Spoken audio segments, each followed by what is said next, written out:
Assalamualaikum warahmatullahi wabarakatuh. Waalaikumsalam warahmatullahi wabarakatuh. Semangat Bapak Ibu. Semangat. Terima kasih. Pertama-tama, marilah kita panjatkan puja dan puji syukur kehadirat Allah Subhanahu wa taala, di mana kita masih diberikan kesehatan, diberi semangat dalam mendidik anak-anak bangsa. Sebelumnya saya ucapkan terima kasih kepada Bapak Ibu guru sekalian yang telah memenuhi undangan saya sebagai calon guru penggerak angkatan 8. Di sini saya akan mengimbaskan hasil dari belajar kami yang telah diterapkan di guru penggerak angkatan 8. Baiklah Bapak Ibu sekalian, pertama-tama marilah kita panjatkan puji syukur kehadirat Ilahi Robbi yang mana sampai saat ini kita masih diberikan kesehatan, diberikan semangat dalam mendidik anak-anak bangsa. Saya akan memaparkan bagaimana kita akan membangun budaya positif yang ada di SDN Suci 5. Sejalan dengan filosofi Ki Hajar Dewantoro bahwa tujuan pendidikan kita adalah menuntut segala kodrat yang ada pada anak agar mereka dapat mencapai keselamatan kebahagiaan yang setinggi-tingginya baik sebagai manusia maupun sebagai anggota masyarakat. Sebagai guru, kita harus memiliki kemampuan berpikir kreatif, inovatif sehingga pembelajaran yang kita berikan dapat lebih menyenangkan dan berpusat kepada peserta didik dengan berorientasi pada budaya lingkungan setempat dan anak-anak sehingga anak-anak merasa nyaman dalam belajar. Untuk ini semua, kita sebagai guru bagaimana menumbuhkan budaya positif, bagaimana membentuk karakter anak, itu perlu adanya pengetahuan, adanya perubahan dalam cara kita mendidik anak, bagaimana cara kita bertingkah laku. Nah, di sini kita akan mengupas segalanya. Bapak Ibu, pernahkah terbesit dalam benak kita? Dalam kita mengajar, pernahkah kita melihat kebutuhan-kebutuhan anak dalam belajarnya? Apakah itu sudah dilakukan oleh Bapak Ibu guru? Sudah. Anak itu memiliki kebutuhan-kebutuhan secara intern dalam diri mereka. Coba, mungkin Bapak Ibu guru ada yang mengetahui kebutuhan-kebutuhan dasar yang harus dimiliki oleh anak yang perlu kita perhatikan. Contohnya apa? Bahkan kebutuhan-kebutuhan dasar ini harus kita peroleh juga kan gitu. Butuh apa? Bertahan? Hidup. Kebutuhan hidup. Apa bertahan hidup? Contohnya untuk bertahan itu apa? Makan, minum, pakaian. Selain itu, kita memerlukan apa? Tempat tinggal. Tempat tinggal itu termasuk kebutuhan hidup. Apa lagi? Uang. Untuk apa? Kesenangan. Untuk memenuhi kebutuhan hidup juga. Oke. Butuh kasih sayang kan gitu. Untuk mewujudkan profil pelajar Pancasila, mewujudkan tujuan pendidikan, kita perlu menanamkan budaya positif kepada anak untuk mengembangkan karakter anak-anak sehingga mereka tumbuh sesuai dengan yang kita harapkan, yakni sebagai pelajar Pancasila. Kita mengingat filosofi Ki Hajar Dewantoro dalam mendidik anak. Bisa kita lihat di sini apa Bapak-bapak dan Ibu-ibu? Bisa dibaca? Pendidikan diartikan sebagai tuntunan dalam hidup.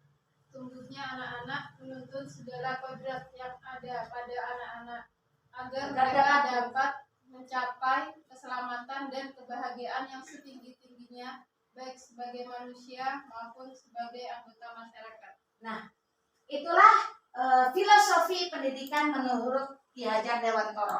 Bahwasanya pendidikan itu sebagai tuntunan dalam hidup tumbuhnya anak, dalam membentuk karakter anak agar mereka dapat mencapai keselamatan dan kebahagiaan yang setinggi-tingginya baik sebagai manusia maupun sebagai anggota masyarakat. Jadi kita memberikan pendidikan kepada anak harus sesuai dengan kodrat anak. Harus sesuai dengan kodrat keadaan lingkungannya. Kita ketahui kodrat anak itu seperti apa. Ya, mereka juga berkebutuhan untuk rasa senang, dicintai. Bagaimana biasanya anak-anak dalam belajar? Apakah harus kita tekan? Ini loh pelajarannya, ini loh yang harus kamu pelajari, apa seperti itu? Mereka sambil bermain. Dengan demikian berarti pendidikan yang ada pada anak, bagaimana kita mengimplementasikan kepada anak dengan cara bermain seperti itu. Sehingga sesuai dengan kodrat keadaan anak yang mereka memang ingin belajar itu sambil bermain, tanpa terasa dia sudah belajar. Dengan bermain mereka belajar secara tidak langsung. Kita sebagai guru harus mampu menerapkan nilai-nilai dan peran guru dalam menanamkan budaya positif di sekolah untuk mempermudah mewujudkan visi sekolah dan tujuan pendidikan sekolah menurut Ki Hajar Dewantoro. Oke. Dengan demikian, saya sebagai calon guru penggerak berkewajiban untuk mengajak Bapak Ibu guru di SDN Suci 5 agar memiliki dan meyakini bahwa pendidikan itu harus diberikan kepada anak sesuai dengan kodrat keadaan anak dan kodrat zaman ataupun lingkungan yang terjadi saat ini, sehingga apa yang kita berikan kepada anak itu sesuai dengan keadaan mereka. Kalau anak-anak SD kan mereka senangnya bermain, berarti pendidikan yang kita masukkan ke anak-anak itu melalui permainan, sehingga kita buat anak-anak itu merasa senang, tidak tertekan bahwa dia belajar, tidak tanpa terasa bahwa dia sedang belajar seperti itu. Di sini kita sebagai guru, sebelum kita menuntun dan mengarahkan anak, kita harus memperhatikan 5 kebutuhan dasar manusia yang harus diperhatikan kita sebagai seorang pendidik. Yang pertama yakni bertahan hidup. Di sini untuk bertahan hidup, apa yang mereka butuhkan? Sandang, pangan, dan makan. Kebutuhan kedua yakni merasa diterima oleh orang lain dengan penuh rasa cinta dan kasih. Untuk yang ketiga, kebutuhan yang dibutuhkan oleh manusia apa? Kebebasan. Anak-anak kita itu juga ingin merasa bebas. Namun selama ini apakah kita dalam mendidik sudah melihat seperti ini? Melihat keinginan anak dalam berkebebasan? Belum kan? Monggo kita belajar pelan-pelan bagaimana kita membenahi. Yang keempat, yakni rasa kesenangan. Itu yang diutamakan oleh kita. Endingnya nanti harus merasa senang. Mereka dalam belajar pun juga butuh rasa senang. Jika mereka sudah merasa senang dalam belajar, otomatis dia akan rindu untuk belajar lagi. Tidak ada namanya anak suka bolos karena bosan, itu tidak ada. Karena dia sudah merasa senang di sekolah. Kebutuhan dasar manusia yang kelima apa? Penguasaan. Kadang anak-anak juga ingin menguasai temannya. Mereka menginginkan sesuatu, ini milikku, saya harus begini, tanpa menghiraukan teman kanan kirinya. Dia menggunakan kebutuhan dasar yang kelima, dia berarti penguasaan dirinya, potensi dirinya lebih menonjol dari teman yang lain. Untuk menumbuhkan budaya positif di sekolah, setelah kita memperhatikan 5 kebutuhan dasar manusia tadi, di sini saya akan menerangkan beberapa konsep untuk menanamkan budaya positif. Yang pertama yakni disiplin positif, yang kedua motivasi perilaku manusia, yang keempat posisi kontrol seorang guru, yang keempat keyakinan kelas, yang kelima segitiga restitusi. Disiplin positif, apa itu disiplin positif Bapak Ibu? Menerapkan disiplin dan mengajarkan anak bertanggung jawab. Mengajarkan anak yang bertanggung jawab. Apalagi mungkin ada yang bisa, kita menanamkan nilai-nilai kebajikan yang ada pada anak, kan gitu. Disiplin positif itu kan nilai-nilai kebajikan yang bernilai positif. Nilai kebajikan apa? Kan banyak di situ nih. Kita sebagai pendidik harus memahami nilai-nilai apa yang harus kita tanamkan ke anak supaya terbentuk budaya positif di sekolah itu. Sopan, santun. Apalagi? Peduli, ramah. Apalagi? Publika, gotong royong, sesama teman itu harus saling membantu. Itu contoh-contoh nilai-nilai positif yang harus kita tanamkan kepada anak. Di dalam menanamkan budaya disiplin positif di sini, yakni yang pertama, cara menerapkan disiplin yang mengajar anak bertanggung jawab. Itu bagaimana supaya anak itu bertanggung jawab terhadap dirinya. Karena apa? Budaya disiplin positif ini harus nantinya timbul dari diri anak sendiri agar anak lebih bertanggung jawab. Ini melakukan pembiasaan di sekolah. Apalagi dengan pembiasaan-pembiasaan itu nanti akan tumbuh budaya positif. Yang kedua, mengontrol diri dalam melakukan segala tindakan. Kita sebagai guru harus mampu mengontrol diri kita. Apakah saya sudah menerapkan budaya positif apa tidak? Apakah kita sudah mengarahkan anak dalam berbuat baik apa tidak, melatih anak dalam bertanggung jawab apa tidak.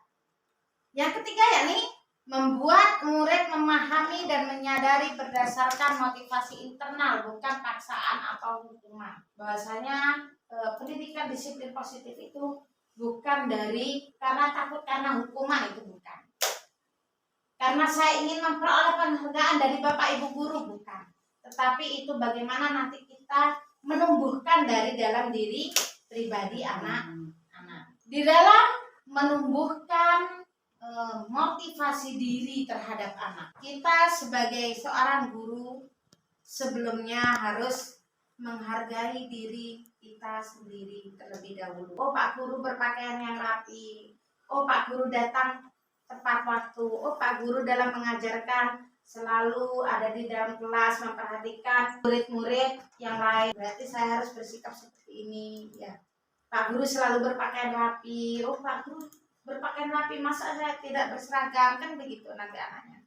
Jadi dia secara tidak langsung sudah diajarkan oleh kita melalui diri kita sendiri terlebih dahulu sebagai teladan bagi anak-anak kita. Kita dalam membuat disiplin positif ini, kita hendaknya menghindar adanya hukuman ataupun hadiah-hadiah penghargaan kepada anak yang notabene akan itu menjadi suatu harapan anak yang berasal dari keinginan anak dari luar.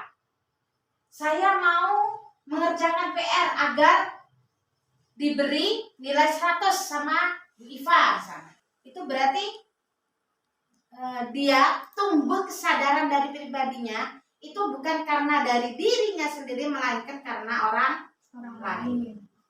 Saya memakai seragam sesuai dengan perintah atau tata tertib sekolah agar tidak ditegur Pak Guru. Itu motivasi internal apa eksternal? Eksternal. Di sini selain kita harus menumbuhkan motivasi intrinsik pada anak-anak dalam menumbuhkan budaya positif, kita sebagai guru memiliki 5 posisi kontrol, yakni sebagai penghukum.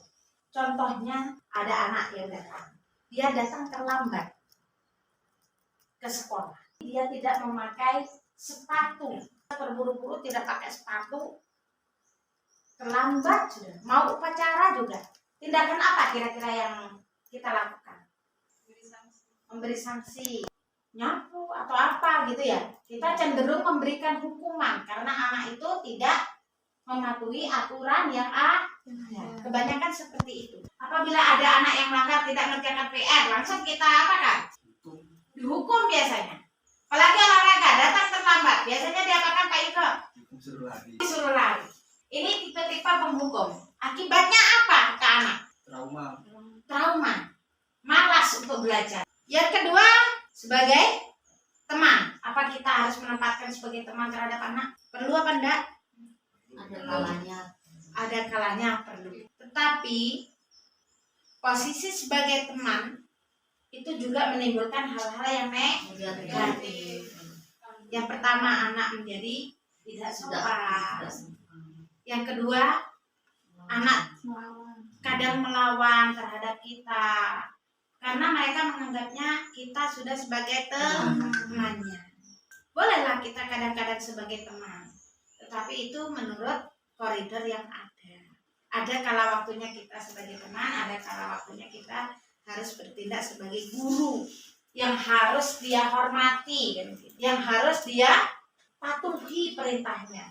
Bukanlah kalau sebagai teman, kadang saya enaknya, biar awis, dah itu bu guru sudah biasa guyon sama saya, sehingga image seorang guru itu tidak disegani lagi oleh siswanya, maka dianggap semena-mena.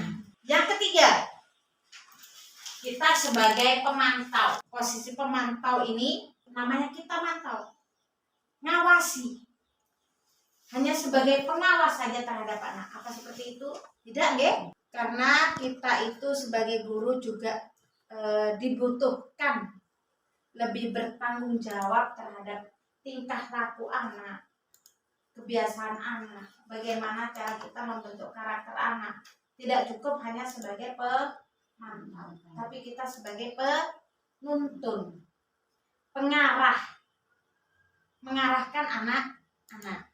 Selanjutnya yakni sebagai pelaku merasa bersalah. Kita sebagai guru untuk menanamkan disiplin anak, ketika anak melakukan kesalahan, kita memberikan efek jera kepada anak. Itu pun juga tidak benar. Kita langsung, tadi kita gabung penghukum dan merasa bersalah, itu kan saling berkaitan. Kita menghukum anak supaya dia merasa bersalah, itu juga tidak baik. Karena bagaimanapun anak itu berbuat sesuatu yang salah, berbuat sesuatu kesalahan, itu pasti ada alasannya. Anak datang terlambat, tidak ujuk-ujuk kita marahi, kita hukum, melainkan dia kita tanya dulu, kenapa kamu sampai terlambat? Kenapa alasannya? Kan seperti itu. Ada apa? Kan gitu. Tidak harus kita lanjut menghukum ataupun membuat anak merasa bersalah. Ayo kamu, karena terlambat, lari lapangan 3 kali. Tidak begitu nggih Pak Yuka? Enggak. Oke. Di sini adalah 5 posisi kontrol yang harus kita miliki. Saya sebagai apa? Yang terakhir yakni sebagai manajer. Di mana posisi kontrol sebagai manajer ini adalah guru berbuat sesuatu dengan murid, menangani masalah dengan murid, tentu harus dengan tahapan-tahapan tertentu, teknik-teknik tertentu agar murid tidak merasa bagaimana dia bahwasanya sudah melakukan kesalahan, cara memperbaikinya tidak harus dengan hukuman, kan gitu. Kita harus selain menyadarkan siswa tersebut, kita harus mencarikan solusi. Kita harus membangun solusi-solusi untuk memperbaiki suatu kesalahan. Itu sebagai manajer. Sehingga anak itu bangkit, tumbuh dari dalam dirinya bahasanya perbuatan ini salah. Seharusnya saya harus bersikap seperti ini. Itu adalah posisi sebagai manajer. Kira-kira di sini dari 5 posisi kontrol guru ini, posisi mana yang sebaiknya yang harus kita miliki? Semua. Okay. Tetapi yang paling ideal yang mana? Sebagai manajer. Okay. Sebagai manajer. Kenapa? Karena anak tersebut haruslah kita perhatikan. Kenapa si A kok berbuat seperti ini? Kenapa si B kok seperti ini? Itu harus kita telusuri terlebih dahulu. Tidak boleh serta-merta kita harus langsung menghukum, membuat anak merasa bersalah. Harus kita pelajari terlebih dahulu. Kita bersama dengan murid harus mencari solusinya agar permasalahan yang ada pada murid tadi bisa dapat terselesaikan dengan cara sadar dari dalam diri siswa, sehingga dia mampu memperbaiki kesalahannya sendiri, bukan tekanan karena Pak Guru, melainkan dari dalam dirinya sendiri. Oh, berarti saya sudah berbuat salah. Itu harus timbul dari dalam diri anak. Posisi manajer mengacu pada restitusi yang dapat menjadikan murid sebagai manajer bagi dirinya sendiri, sehingga tercipta identitas positif pada diri murid tersebut, sehingga dia mampu mengontrol dirinya sendiri untuk berbuat sesuatu untuk lebih baik.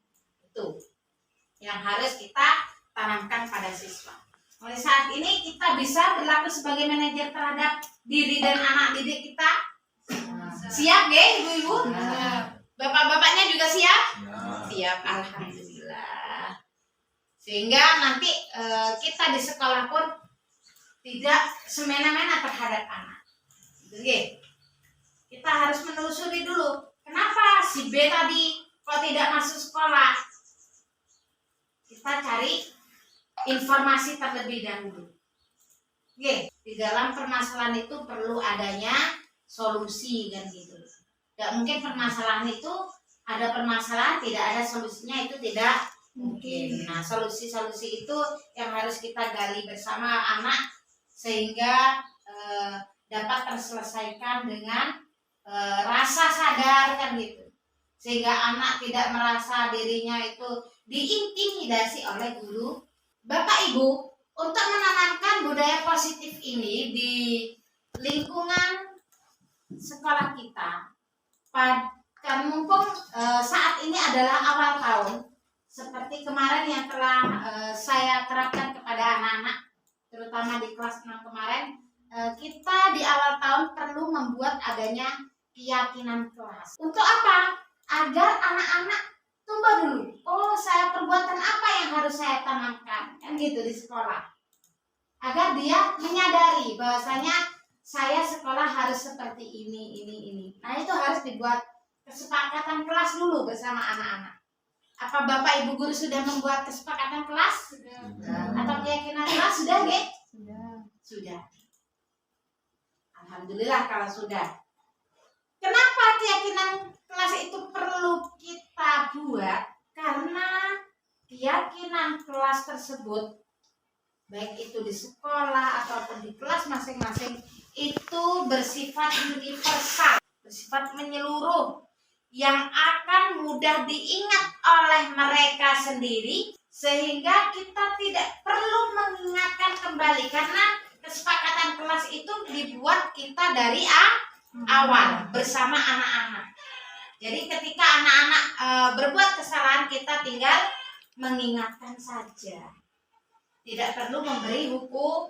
Nah, setelah kita ingatkan, kita gali bersama anak-anak, otomatis dia akan menyadari bahwasanya dirinya bersalah. Gitu, geng. Keyakinan kelas ini memang kita perlu terapkan dengan anak-anak agar supaya mereka selalu dan senantiasa berbuat kebaikan. Di sini ada beberapa cara untuk membuat keyakinan kelas bersama anak-anak. Apakah keyakinan kelas yang kita buat kemarin sudah tepat apa belum? Di sini kita pelajari. Yang pertama yakni mempersilahkan murid-murid atau anak-anak untuk bercurah pendapat tentang peraturan yang perlu disepakati di kelas maupun di sekolah. Kita tanya dulu anak-anak itu. Apa kemarin begitu Bapak Ibu? Panjenengan menanyakan semuanya? Ya. Maunya kelas ini seperti apa? Maunya kelas ini seperti apa? Apa seperti itu? Ditanyakan gini. Bu, saya pengen kelas saya selalu bersih. Datang ke sekolah tidak boleh terlambat, supaya kelihatan rukun bagaimana anak-anak di kelas. Kan begitu. Harus kesepakatan itu harus dibentuk berdasarkan usulan dari anak-anak itu sendiri. Yang kedua, dari usulan anak-anak itu perlu adanya pencatatan. Yani yang kedua yaitu mencatat semua masukan-masukan para murid di papan tulis atau di kertas besar seperti yang saya praktekkan kemarin memakai sticky note ya. di mana semua anggota kelas atau warga sekolah bisa melihat hasil curah pendapat anak-anak tersebut. Kemarin di kelas 6 Pak Anwar sudah melihat dia hasil dari keyakinan kelas yang dibuat anak-anak. Seperti itulah. Sehingga mereka itu menempelkan keinginan mereka itu mereka tempelkan di papan tulis atau di lembar besar itu. Keinginan saya seperti ini kelas saya. Tidak boleh terlambat. Membuang sampah pada tempatnya. Tidak boleh lari-larian di dalam kelas. Semuanya dicatat sudah keinginan anak. Dari semua masukan-masukan yang ada pada anak yang ketiga, yakni kita susun keyakinan kelas sesuai dengan prosedur pembentukan keyakinan kelas.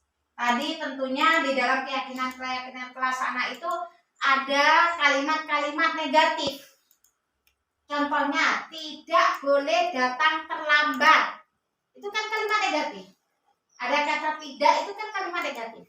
Bagaimana kita merubah kalimat negatif itu menjadi kalimat positif? Datang lebih awal. Nah, kita rubah kalimatnya menjadi datang tepat waktu. Tidak boleh kejar-kejaran di dalam kelas. Kalimat positifnya bagaimana? Tertib di dalam kelas. Dari kalimat-kalimat negatif itu kita rubah menjadi kalimat positif. Itu yang ketiga. Yang keempat, dari kalimat-kalimat positif itu tinjau kembali. Anda mungkin dapati bahwa pernyataan yang tertulis di sana masih banyak yang berupa peraturan-peraturan. Selanjutnya agar warga sekolah atau murid-murid untuk menemukan nilai kebajikan atau keyakinan yang dituju pada peraturan tersebut. Contohnya, berjalan di dalam kelas, dengarkan guru, datanglah tepat waktu, berada di bawah di situ. Keyakinan untuk saling menghormati atau nilai kebajikan yang lain di situ kan ada. Datang tepat waktu. Nah, di situ nilai kebajikannya apa? Kita klasifikasi. Datang tepat waktu termasuk nilai kebajikannya apa? Disiplin. Membuang sampah pada tempatnya. Di situ masuk apa? Menjaga kebersihan. Tertib, hidup bersih. Oke. Yang kelima, dari setelah kita tinjau ulang,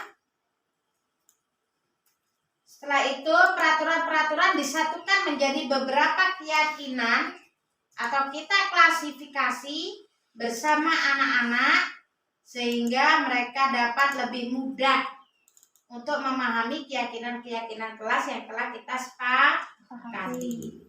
Setelah itu, setelah kita klasifikasi, kita tulis kembali bersama anak-anak sesuai dengan klasifikasinya.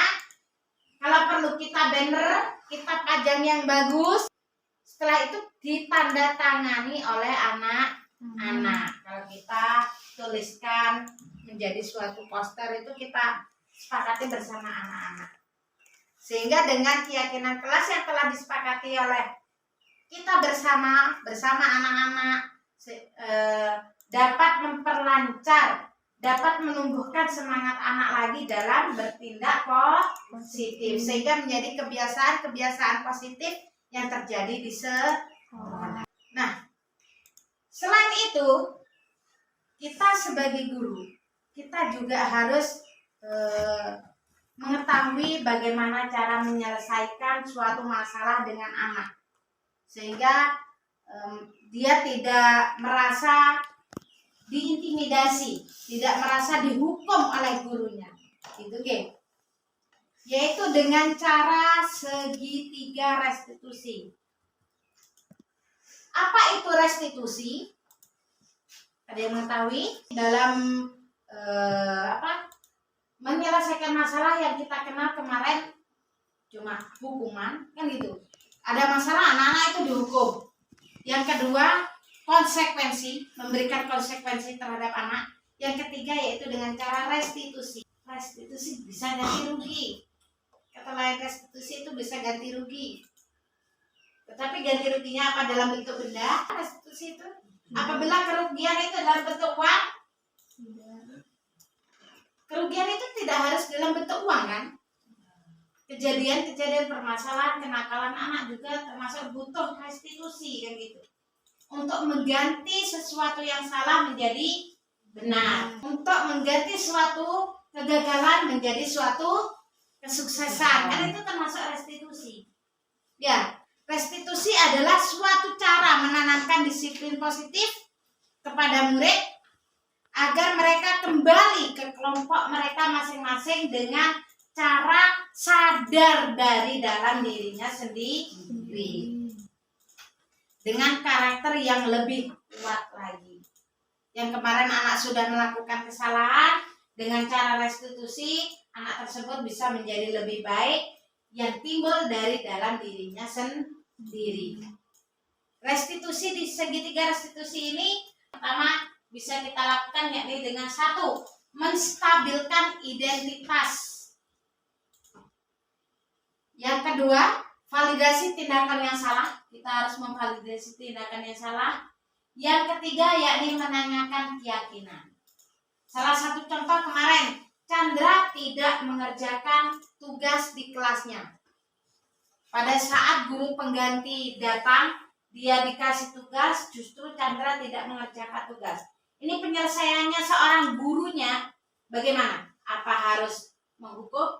Bagaimana? Dengan melakukan langkah-langkah segitiga restitusi ini. Bagaimana cara penyelesaian masalahnya? Apakah harus dihukum? Tidak.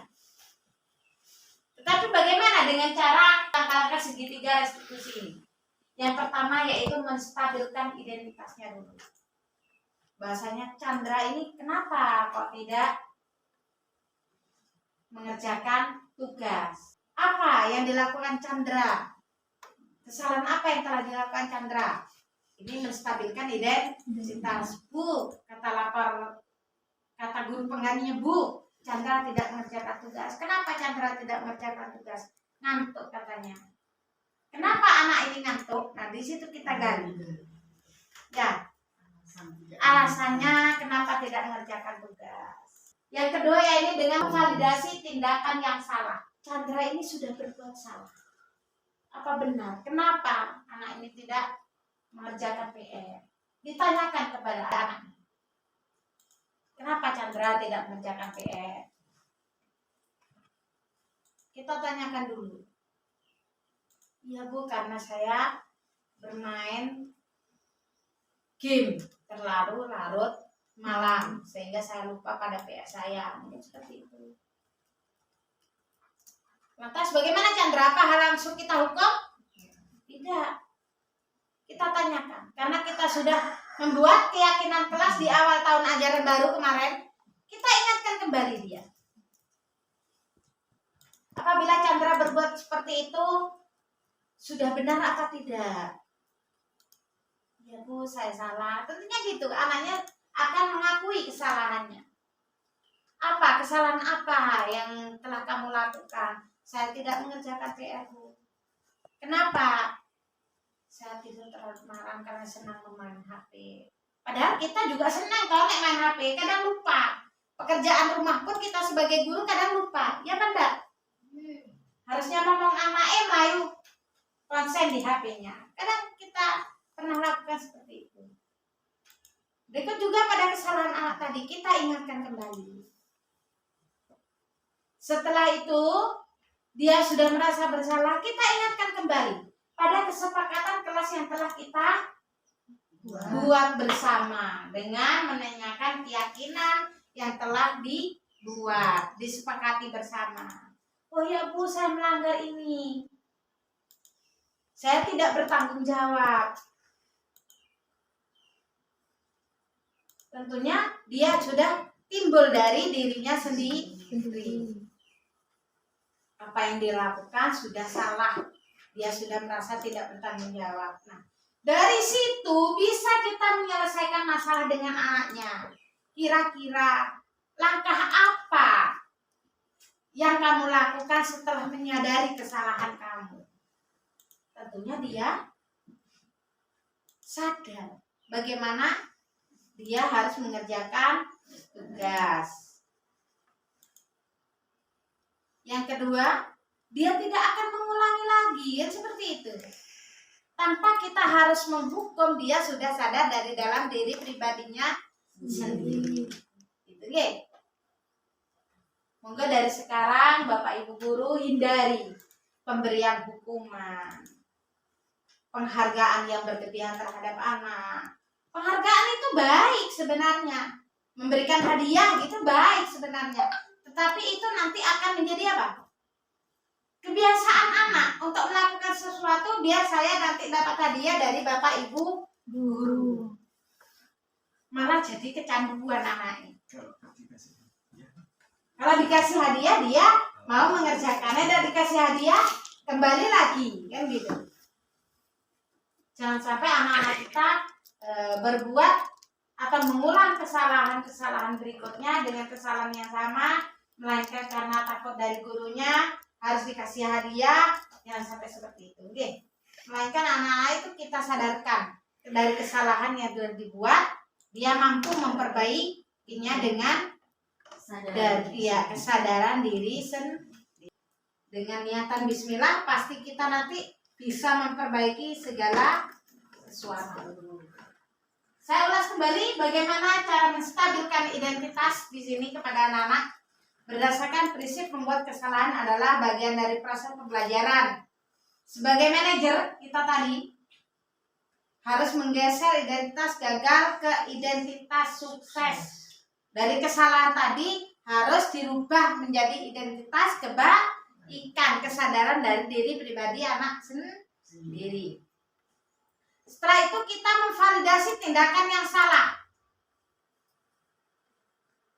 Berdasarkan prinsip perilaku berupaya pemenang suatu upaya tertentu, guru akan bergeser dari pemikiran stimulus respon menjadi proaktif, lebih memperhatikan lagi kepada anak. Sehingga kita lebih mengenali dan mengakui kebutuhan murid serta memperbaiki hubungan dengan murid. Sehingga secara halus kita akan dapat satu, lebih memperhatikan siswa, kan gitu. Kebutuhan anak dari masing-masing siswa itu berbeda. Apalagi beruntung kita berada di SD yang siswanya sedikit ya, sehingga kita bisa lebih memperhatikan satu persatu dari anak kita. Kita sebagai guru yang sudah hatinya tergerak untuk melakukan sesuatu dengan mengetahui bagaimana cara menangani permasalahan dengan segitiga restitusi tadi, tidak ada masalah saya. Yang ketiga tadi tentang menanyakan keyakinan ini. Pada tahap ini murid akan diberi pertanyaan-pertanyaan bermakna sehingga memunculkan motivasi secara intrinsik sehingga mampu mengaitkan keyakinan dengan tindakan yang salah. Dari keyakinan yang telah dibuat tadi dengan tindakan yang salah, dia mampu menggabungkan sehingga dia menyadari bahwasanya yang ia lakukan sudah melanggar keyakinan-keyakinan kelas yang telah dibuat bersama. Oke. Harapannya dari paparan saya ini, saya berharap Bapak Ibu guru semuanya dapat menjadi teladan bagi anak-anak dalam mewujudkan, dalam menuntun anak dan mengarahkan anak sesuai dengan kodrat keadaan anak dan kodrat zaman yang ada pada saat ini sehingga terwujud profil pelajar Pancasila. Harapannya ke depan SDN Suci 5 ini menjadi SD, jadi pioner dari SD-SD yang ada. Sehingga dengan demikian panjenengan semua akan menjadi contoh teladan bagi guru-guru yang lain. Sanggup Bapak Ibu? Siap? Kita meski yang lebih muda itu harus menumbuhkan semangat yang lebih lagi daripada guru-guru yang lain. Harapan saya sebagai calon guru penggerak di sini, sebagai rekan panjenengan semua dapat mewujudkan cita-cita bangsa, yakni menjadikan generasi kita generasi yang berprofil pelajar Pancasila. Mungkin itu saja dari saya. Saya ucapkan terima kasih kepada panjenengan semua. Mudah-mudahan ilmu yang tidak seberapa ini menjadikan motivasi panjenengan semua dalam mendidik putra-putri bangsa. Wabillahi taufiq wal hidayah. Wassalamualaikum warahmatullahi wabarakatuh. Waalaikumsalam